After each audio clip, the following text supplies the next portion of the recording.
So welcome back to my channel. This is Dom and an update on the Bruces in Ireland project I've been working on. So progress has been pretty good. I'm pretty much there now. I know I said that last time and I was hoping this video would actually be a battle using the two factions, but first world problems. I've just A, been incredibly busy, and B,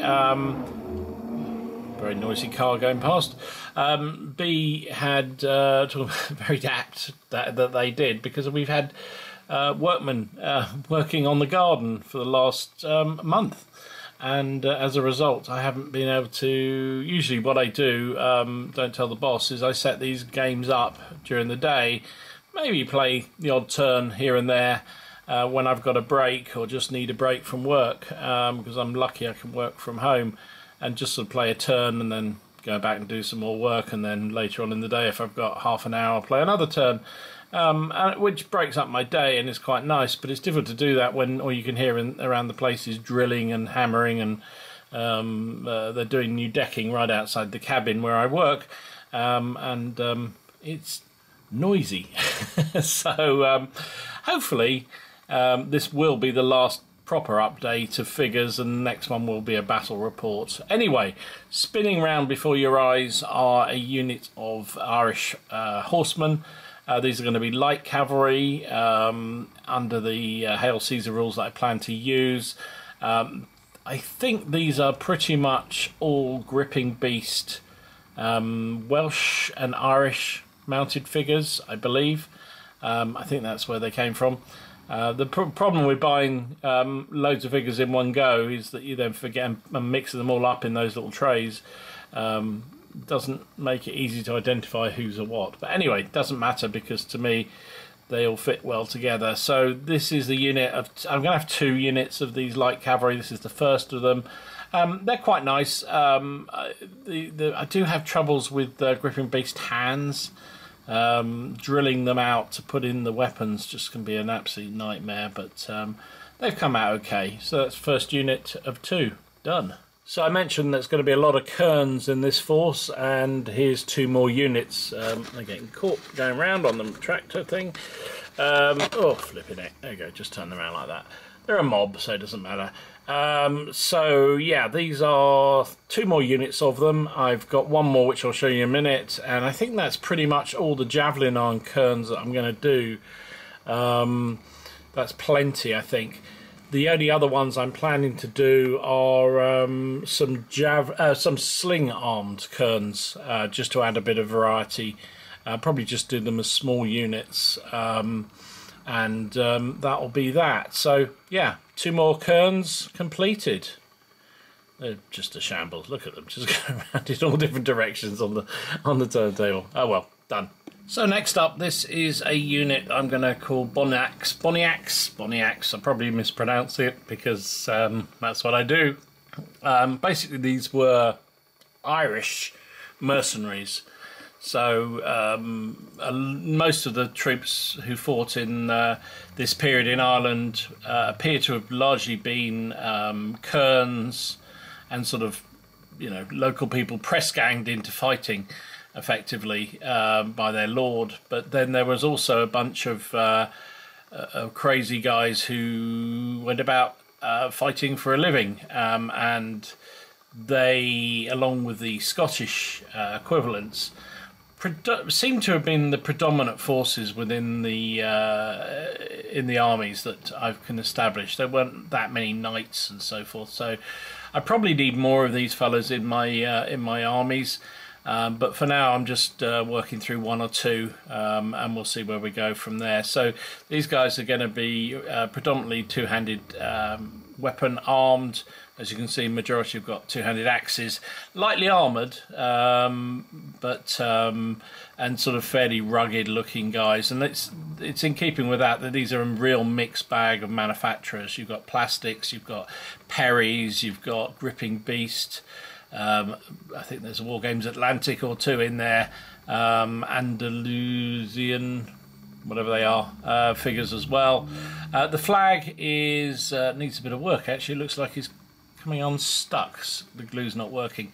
This was the High Lord of Ireland on the Anglo-Irish side. So latter period of this period, it was Mortimer who was the High Lord of Ireland, and yeah, so this unit is, because they wouldn't have probably had that many standards because they were mercenaries. So I've just given a bit of artistic license, given them the flag from the High Lord, who would have been their paymaster after all. So there you go, another unit done. So talking about Mortimer and the High Lord of Ireland, this was the command base that I've done to represent him.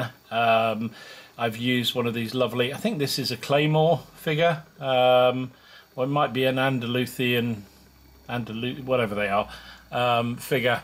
I can't remember now, but it's a nice model. The guy with his the Lord's standard here is a Medbury 3D printed, and the guy behind is, I've no idea where he's from. The wild guy with a big cloak, he is a Gripping Beast Dark Age warrior, and the doggy is from the Wargames Atlantic Dark Age Irish, because you get so many of them. I stuck one on the base. So we've got Mortimer's flag himself, plus his lordship's flag, and I've sort of approximated the barding on the horse to sort of mirror the blue and yellow stripes with my cack-handed freehand.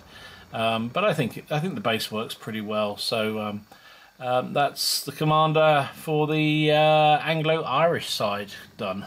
And next up, as threatened, this is another unit of Kerns. This is probably the final unit I'll do of javelin-armed, or predominantly javelin-armed Kerns.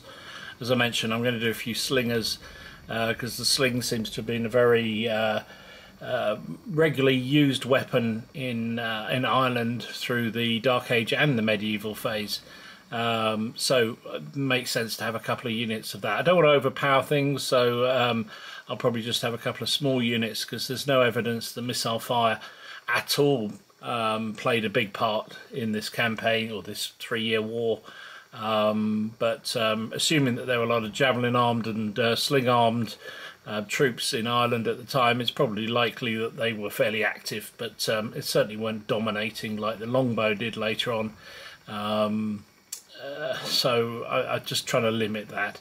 Anyway, it's another unit done. Again, real mixed bag. I can see Perry's, I can see Wargames Atlantic, Gripping Beast, and Wargames Atlantic in there. So they all fit together and they all look pretty good. So don't let anyone tell you they have to be a certain scale. They work. So as already mentioned, I've also been working on some Kernish slingers that can fight on either side, to be honest.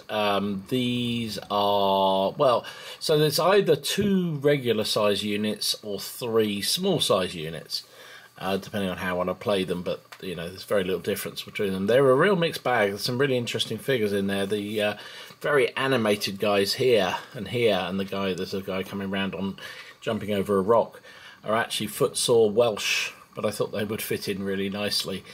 Some of the other guys, I think, were 1066 miniatures, so obviously it's supposed to be Saxon or Norman slingers, but you know, one barbaric type or another is almost indistinguishable. And there's also a couple of plastics in there, I think, as well. So a real mixed bag, and just shows, you know, manufacturers can interchange fairly easily, I think. So yeah, some slingers to add to the party, mainly because in my reading, as I say, missile fire didn't seem to be predominantly that important, but I know the sling was very important in Ireland as a weapon throughout the Dark Age and medieval phase. So it seems entirely logical that there would have been some sling weaponry used by the Kerns or the poorer troops on both sides. So that's what I've worked on, and that's the assumption I'm taking. And just as I say, just different troop types. So there you go. 2, maybe 3 units completed for the forces of both either. Well, I suppose they could be Irish, pure Irish, or they could be Anglo-Irish, or they could be Scots-Irish. You choose. And so, finally for now, this is another unit of foot sergeants. This time sort of done them fairly nondescript, so they could be in either force, I guess. They're a mixture of footsore. There's also some lovely Medberries in there. Trying to think what else is in there. A couple of other nondescript figures. I don't know where they came from. Painted them up, as I say, just in a sort of fairly generic colour. I'm quite pleased with the look. Got some transfers from, I think it's Carthage Must Be Destroyed Kickstarter, which I put on the shields, just again as sort of standard heraldic designs. Without repeating myself yet again, it's very difficult to know exactly what the combatants used in this campaign in terms of heraldry, because it was still fairly early days in that kind of how it was used. Probably in reality they probably didn't use any, but it's colourful that way, so that's why I've done it. Yeah, really pleased with how this unit's come out. Another nice unit, and as I said before, finally I might be able to get a game fairly soon, if the noise ever goes down from all the work going on around me. Anyway, so there you go. There's an update on the Bruce's project in Ireland. I hope you enjoyed it. If you did, please give it a like and subscribe. At some point, I will do a battle report using Hail Caesar, probably. So if you subscribe, you'll see when that comes up. And let me know in the comments down below what you think. And any suggestions on other units. So I've got another light cavalry unit to do, another mounted sergeants unit to do, and then we'll see. I think that's probably enough for now. But you know, the project's never dead. It's just waiting for the next unit. So who knows what will come next. Anyway, as I say, stay safe, stay well, and I'll see you again soon. This is Dom, signing out.